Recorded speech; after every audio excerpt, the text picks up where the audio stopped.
This story is about decisions that change the lives of the main characters, leaving lasting effects.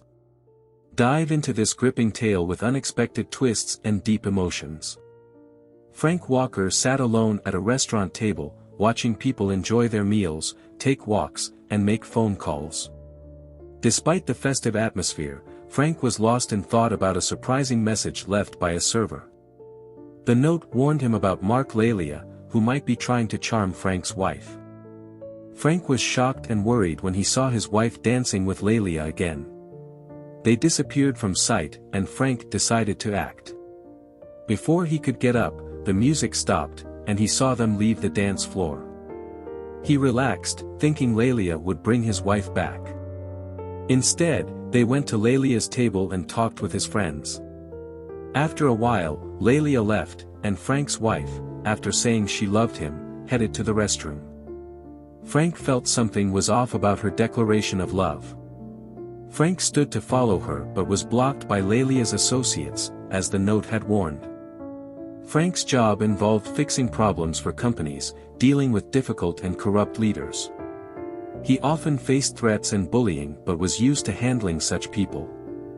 Frank intimidated Lallia's associates, making them move aside. He hurried after his wife and caught up with her near the back exit. He called out to her, "Brooke." She ignored him, so he called again, "Brooke, where are you going?" She stopped, turned, and asked why he was there. Frank noticed her behavior was distant and annoyed that he had followed her. "I should ask you the same thing. What are you doing here?" he asked. Brooke thought for a moment before answering, but then hesitated and stopped mid-sentence. Frank looked into her eyes and asked again, "Where are you going, Brooke?" Brooke looked away, thinking that this situation shouldn't have happened. Frank shouldn't be here. She started to speak but stopped to think about what to say. She knew lying was useless and decided to tell him the truth, even though it would be uncomfortable for her and hurt Frank. Earlier that evening, Brooke had run into Marc Lavalliere by accident. After leaving the restroom, she passed by his table. He saw her, got up, stopped her, introduced himself, and started a brief conversation.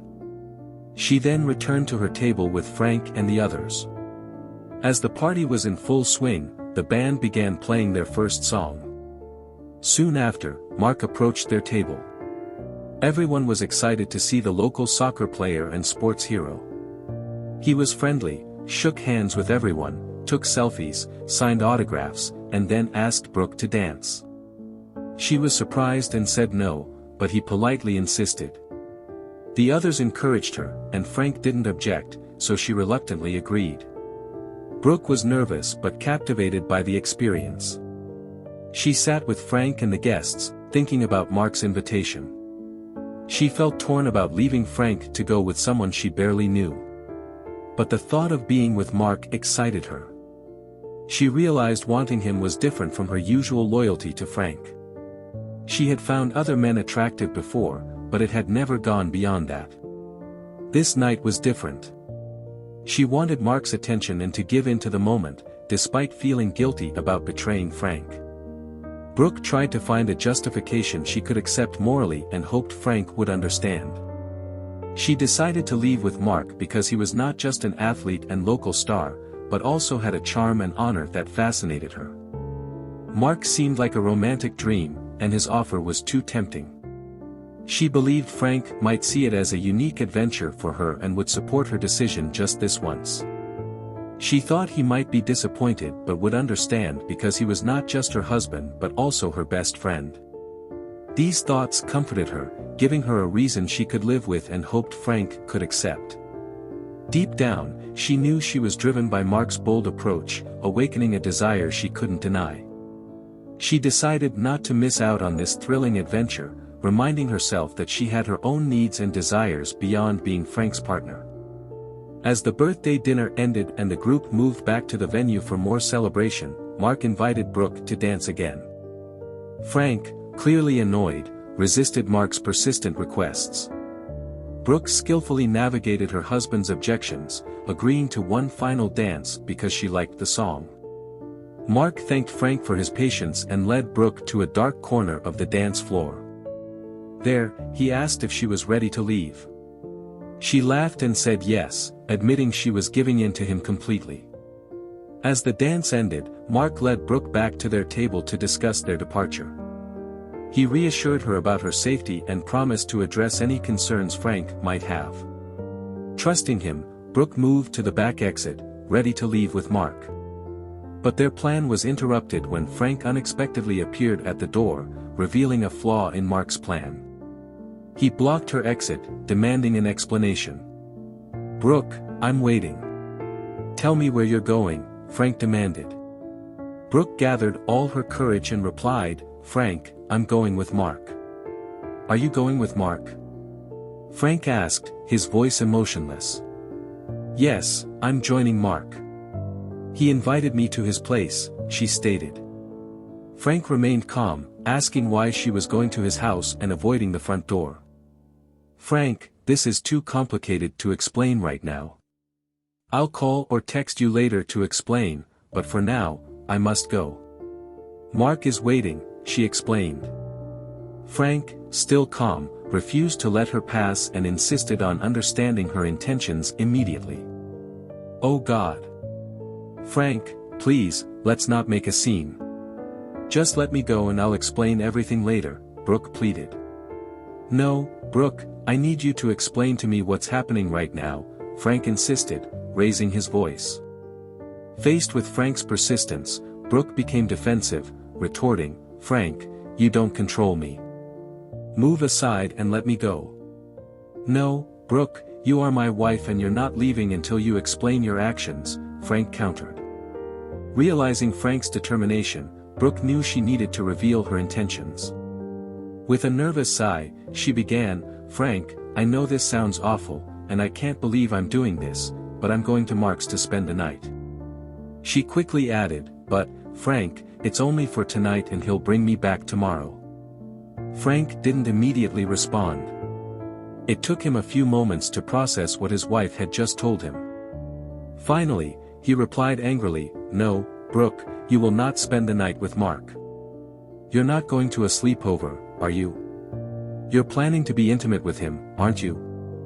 Frank interrupted. Brooke avoided his gaze, staying silent. "Tell me the truth, Brooke. Is that your plan?" Frank persisted, but Brooke remained silent, her eyes fixed on the ground. "Brooke, I know I'm right," he asserted. Brooke eventually replied, "Yes, Frank. You're right. I'm planning to be intimate with Marc," she admitted. There was silence in the hallway. Finally, Brooke looked up and saw the confused expression on her husband's face. "Frank, what are you thinking about?" Frank Walker was not easily surprised or shocked, but what his wife had just revealed deeply disturbed him. Even after reading the note that warned him this might happen, he lost his composure for a brief moment. "What am I thinking?" "I'll tell you what I'm thinking, Brooke. I think this is utterly astonishing. Just insane. That's what I'm thinking," he exclaimed. Brooke was startled by Frank's rare outburst. She had never seen him so angry, and it frightened her. "Oh, God. Frank, I'm sorry. It's just a fantasy about a romantic encounter with a celebrity or someone famous," Brooke said. Frank cut her off sarcastically. "Let me guess. Marc Lavalliere is your fairy tale prince or your knight in shining armor? Please, Frank, don't mock this. This is every woman's fantasy. Marc isn't just anyone. He's... I'll come back, and my dream will have come true. I will be happy, and you will be happy because you supported me in this and we will move on," she responded, hoping Frank believed her. But seeing his reaction, Brooke realized things weren't unfolding as she had hoped. "So you're discarding me to be intimate with your charming prince, who you see as far superior to me," he stated. "Damn, Brooke, that really hurts. Are you implying I'm not special? Not a real man?" he asked. No, Frank, you are special," she replied. "You are a real man," she exclaimed, distressed. Well, Brooke, then what did you mean? He asked. I'm not a professional athlete or a celebrity who supposedly knows how to please a woman sexually, is that it? Brooke looked down. There's more to it, she said. Then what's the issue? Are you bored with me? Frank asked. No, Frank. You're the best, she insisted. But still, you need someone else, he stated. Yes, she admitted, still avoiding his gaze. So tonight, you decided the person you desired is Marc Lavalliere, he said. She nodded, still looking away. So you've decided to spend the night with Marc, having a passionate night, he concluded. It's not about love. I don't have feelings of love for him. But yes, I've decided to share an intimate moment with him, something many women dream of, she said firmly. But she quickly added, Frank, I'm not abandoning our relationship. You're my husband, and I'll never walk away from what we have. But tonight, I won't be by your side. I'll be with Marc. I hope, no, I beg you to understand my desires and needs.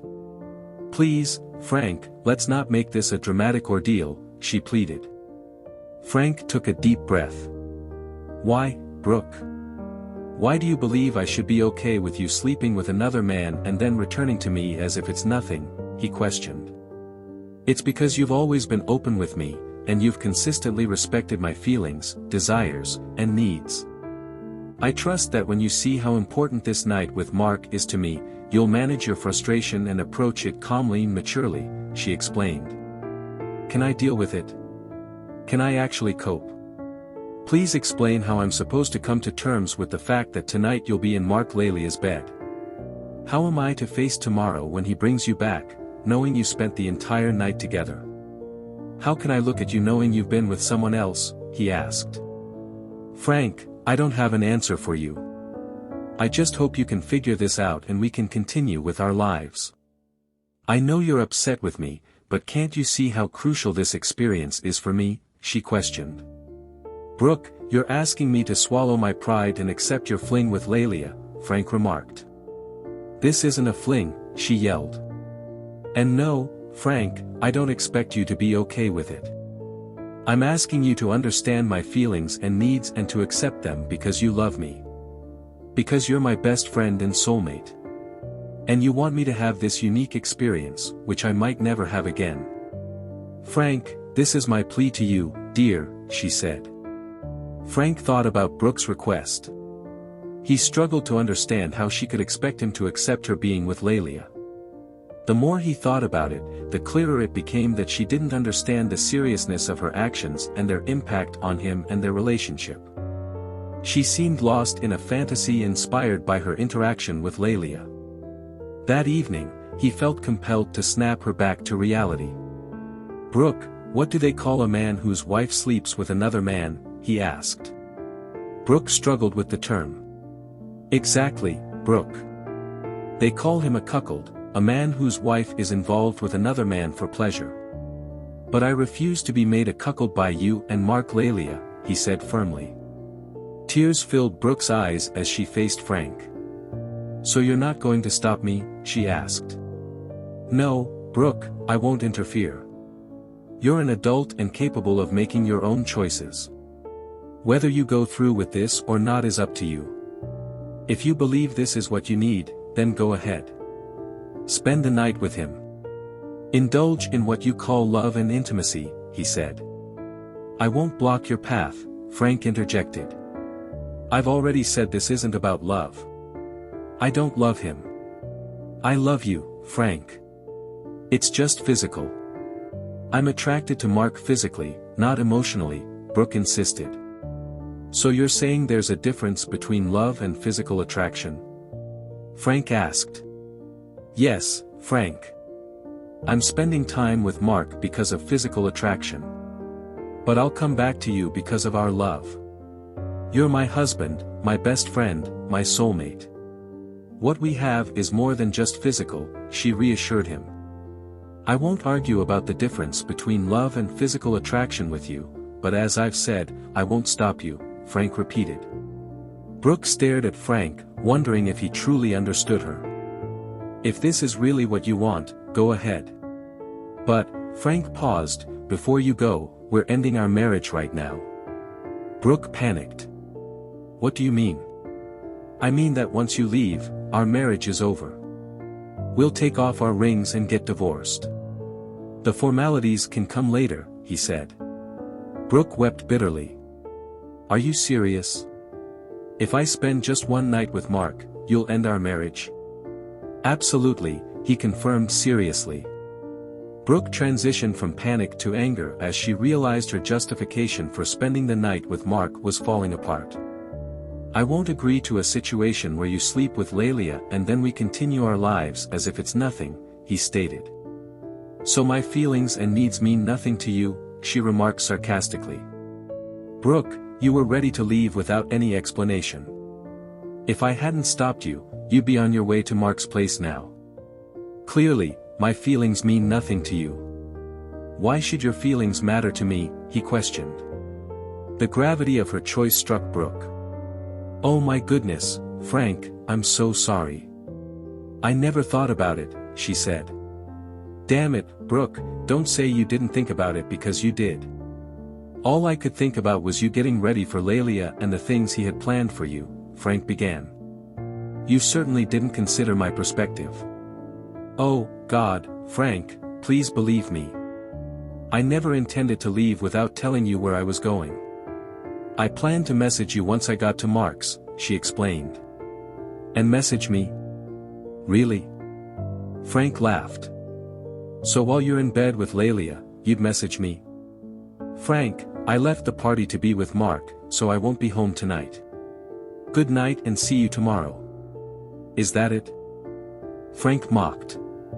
"This is heartless," she remarked. "Heartless, Brooke?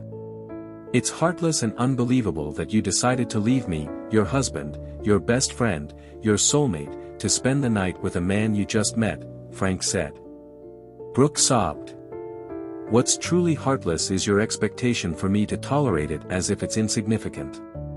"That's heartless," she protested. "I'm so sorry, Frank." "Sorry, I just didn't think," she said. "Well, Brooke, it doesn't matter now what you thought or didn't think, or what you said or didn't say, because I stopped you before you left. Now I understand your intentions, and you understand mine. We no longer need to guess. We must face the reality," Frank said firmly. Brooke looked at Frank with a questioning expression. "And what's the reality?" she asked. "The reality is this: there's the door, and Mark is waiting for you outside. I assume he's growing impatient." "The choice is yours," Frank said decisively. Without hesitation, Brooke declared, "Frank, I won't walk through that door. I refuse to leave you for him. I won't give up our life together for him." "I'm not that naive," Brooke explained to Frank. Frank observed her intently. "Just 15 minutes ago, you seemed ready to leave with him. What's changed? Or is it just that you don't want a divorce?" he asked. "Do you expect me to believe your desire for Mark has suddenly disappeared? Or are you planning to see him next week when I'm in Europe?" he continued. "No. Why would you think that?" Brooke exclaimed, raising her voice. "Are you planning to be unfaithful to me when I'm not around?" he pressed. "No, no, no, I have never been unfaithful to you. I would never betray you. I love you," she declared loudly. "But earlier tonight, you were about to be unfaithful. If I hadn't intervened, you'd be with him right now," Frank recounted. The truth hit Brooke hard, and she suddenly realized the gravity of her actions. "Oh my goodness, no, no, no. What was I thinking?" she yelled. "So what happened?" he inquired. "I'm not sure, Frank. I'm completely confused. I can't understand how I thought it was okay to go with Mark, thinking it wouldn't be wrong or hurt you," she admitted. Frank listened, but his doubtful look didn't escape her. She realized she needed to be completely honest with him. "Frank, I honestly don't know what got into me.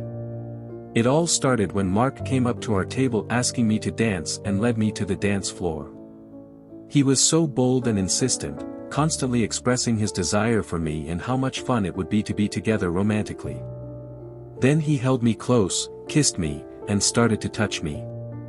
And Frank, I didn't resist, I didn't push him away, she confessed with tears running down her cheeks. So you encouraged him, Frank pointed out. Yes, I encouraged him. I'm deeply sorry, Frank, she sobbed. Then I convinced myself that leaving with him was the right choice and that you would understand and not mind if I went with him. I realize I've made a huge mistake, and I'm terribly sorry, she wept. Frank listened to Brooke and thought about the note the waiter had handed him. He reached into his pocket and presented it. Here. Read this, he suggested. Brooke read the note and then looked at Frank. Where did this come from? She inquired. The waiter handed it to me during our meal, he replied. Is this just a trick he uses? Brooke wondered. That's what it says here, Frank explained. Brooke was astonished after reading the note. I can't believe it, she remarked. He singled you out and enticed you. She washed her hands and face, seeing her reflection in the mirror, looking completely worn out, mirroring the chaos of the evening. Exiting the restroom, Brooke saw Frank waiting by the exit. She approached him quickly and embraced him. Oh, Frank, I'm profoundly sorry. Please forgive my foolishness and naivety, she pleaded. I promise we will never find ourselves in this situation again. Heading towards the exit, Frank noticed two of Marc's friends were still present. They observed him and Brooke. Brooke, I need to talk to Marc's friends, Frank declared. Please, let it go. We don't need any more complications, Brooke urged. No, Brooke, I can't just leave it like this. And with those words, Frank walked over, leaving Brooke alone. Approaching Marc's friends, Frank said, Gentlemen, we seek no trouble, one of them expressed. All right, then follow my instructions. Tell your friend Marc that he lost today, that he's a failure. Tell him that Frank Walker will make it known worldwide that Marc is a failure, Frank commanded. Both of Marc's friends stared at Frank, dumbfounded. Sir, we can't tell him that. He'd destroy us, one remarked. Do you prefer to deal with me or him? Frank inquired. Sir, we want no quarrel with you, one replied. Wise decision. Now, one of you call him and relay my message. Do it now, and tell him that after I leave, he should stay out of sight, Frank instructed. One of the men grabbed the phone, dialed Laval's number, and relayed Frank's message. Frank couldn't hear the conversation, but he sensed Laval's rage as the friend advised him to stay calm. What did he say? Frank asked. He said he would end you, one of the men responded. Okay, Frank acknowledged. Brooke, I promise you, I'll never let another man come near you, she said. Frank stared at her briefly, then responded, okay. And when we're out like tonight, I'll help you keep that promise. I should have stopped Laval before he got to you, but I didn't. So, it's both our fault, and Laval's. He shouldn't have pursued a married woman. I forgive you and myself, but not Laval. I'll deal with him eventually. Oh, Frank, thank you for understanding. But let's forget about Marc. We'll never see him again, and he's not worth the trouble, she stated. Frank wondered why she didn't want Marc to face any consequences, given that Laval almost ruined their marriage. I'll think about it, he assured her. Frank then asked, do you want to go back to the party? No, Frank, let's go home, Brooke exclaimed. Absolutely. Let's go home, Frank agreed. They walked back through the corridor, re-entered the restaurant, and left. Frank handed the valet ticket to get their car. While waiting, an SUV sped up and stopped abruptly in front of them. The passenger window rolled down, revealing an irate Marc Laval. Come on, Brooke, you said you wanted to be with me, so get in the car. Marc yelled. She won't go with you, Laval, Frank retorted. I'm not talking to you, old man, Marc yelled back. Come on, Brooke, let's go. No, Marc, I can't go with you tonight, Brooke replied. Brooke, get in the car now. Marc yelled again. She won't go with you. You lost. You're a loser. Now leave us alone, Frank said firmly. Being called a loser in front of the crowd enraged Marc. I'll show you who the real loser is, Marc yelled, getting out of his SUV. Frank warned the crowd to move away as the situation could escalate. He then walked to the front of the SUV, where he saw Marc holding a large semi-automatic pistol. Furious and humiliated, Marc was out of control. Frank, recalling a scene in Kenya where a lion defended its catch from hyenas, saw the same determination in Marc. Marc was fixated on taking Brooke, willing to do anything, even kill Frank. Brooke will come with me. If you try to stop me, I'll kill you, Marc declared. Frank stepped back, standing about 10 feet from Marc, his hands raised, palms forward, in a defensive but non-threatening stance. Put the gun down, Frank requested. You've disrupted my pursuit, and I'll end you. Put down the weapon before it escalates, Frank said in a calm, assertive tone. I'll show you who's in trouble. I'll end you and then go after your wife, Marc threatened, aiming the pistol at Frank. Absorbed in his rage, Lavalliere didn't notice Frank subtly moving his right hand into his pocket, where he had SIG Sauer micro-compact semi-automatic pistol loaded with 8 rounds of Hornady critical defense ammunition. Despite Lavalliere's outburst, Frank remained calm, regulated his breathing, and focused on his plan. He quickly drew his pistol, aimed at Lavalliere, and fired 2 precise shots. Suddenly, 3 quick shots rang out from behind Frank to his right. Lavalliere's body shuddered as the bullet struck him, and he fell to the ground. Startled by the unexpected gunfire, Frank wondered aloud, what the hell, and turned to see the shooter still aiming their gun at Marc's prone figure. Frank regained his composure and addressed the shooter. I think you've done it. You can lower your weapon, Frank said. He was going to kill you, the shooter replied. Yes, that's what he said, Frank responded, then asked, who are you? I'm an off-duty officer, and I'm in charge of security here, the shooter explained as they approached Lavalliere. Great. I'm glad you're here, Frank expressed. Me too, she replied. Frank and the security guard knelt beside Lavalliere, who was alive but groaning in pain from the 3 bullet wounds. What happened? Marc groaned. You were shot. Stay calm, Frank instructed. Who shot me? Marc asked. I did, Marc, the officer admitted. Marc stared at her. Marjorie, he uttered. Yes, Marc, she replied. Oh my gosh, Marjorie, why? Why did you shoot me? Marc asked, breathless.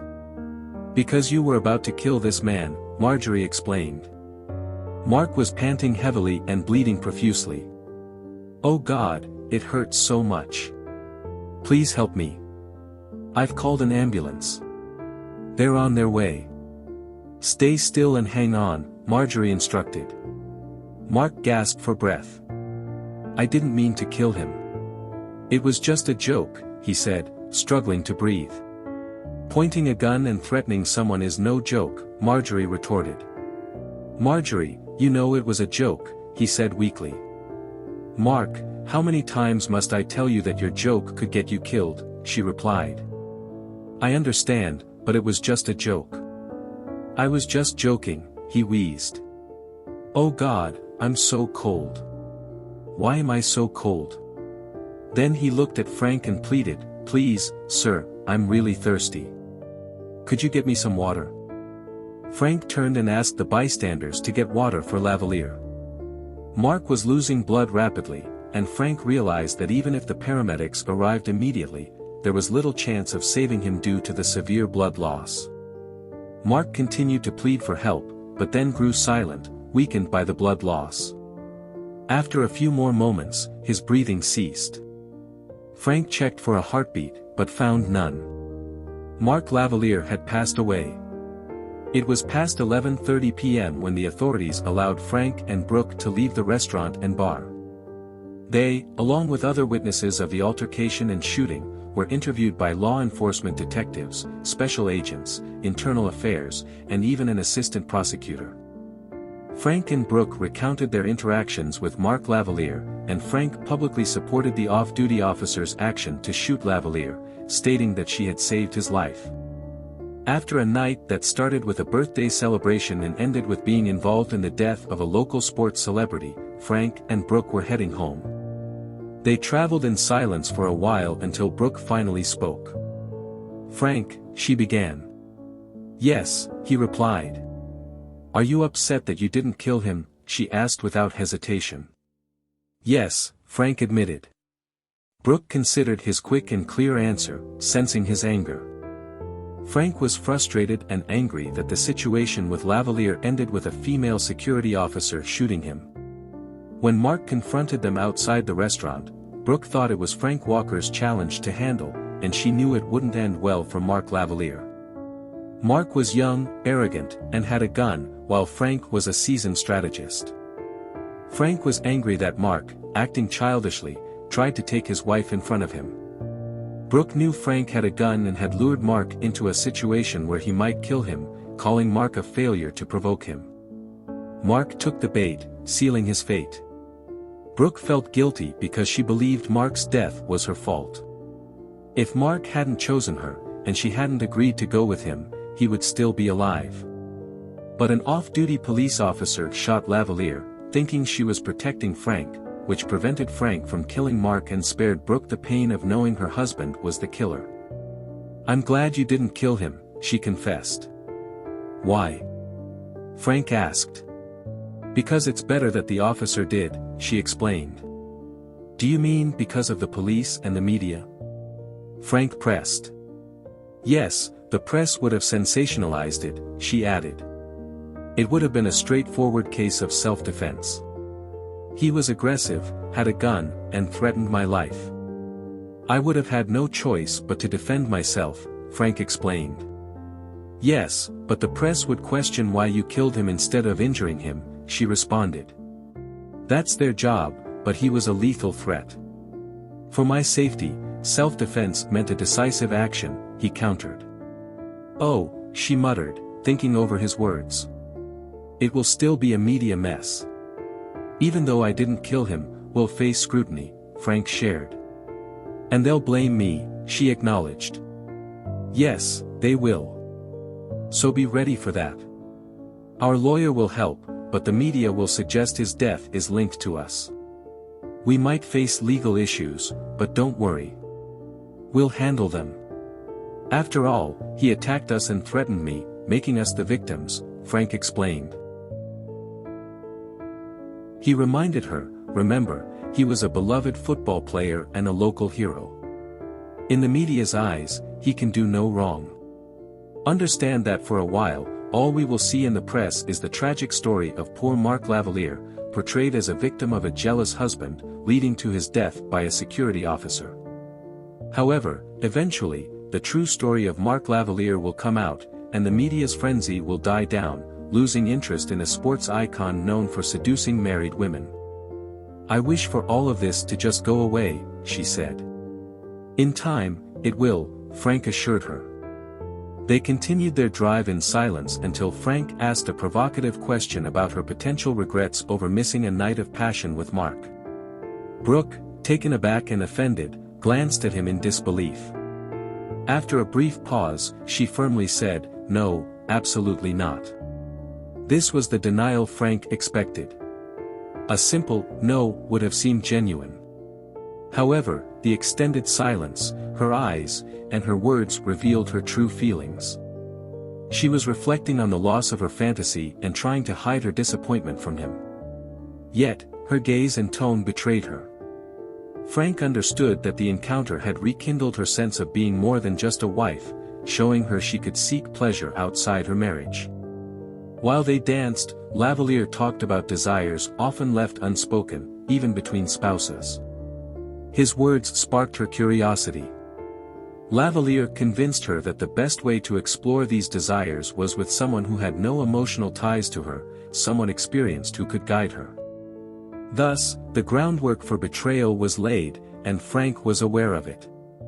He realized she was now open to intimacy with other men, despite her earlier vow to refrain from such encounters. This was just a way to escape her current predicament. When Frank stopped her from leaving with Lavalliere, he noticed the change in her tone and behavior. Her actions showed a willingness to be with another man, though she wasn't ready to act on these impulses yet. But that was only for now. Frank knew he could never trust her again. As they drove home, he wondered if he could live with his distrust and accept that she might one day be with another man. Brooke would probably take that chance. This story is full of tension and unexpected twists, making us think about the consequences of our decisions. It hits with emotional depth and makes us reflect on the fine line between truth and lies, between our desires and moral principles.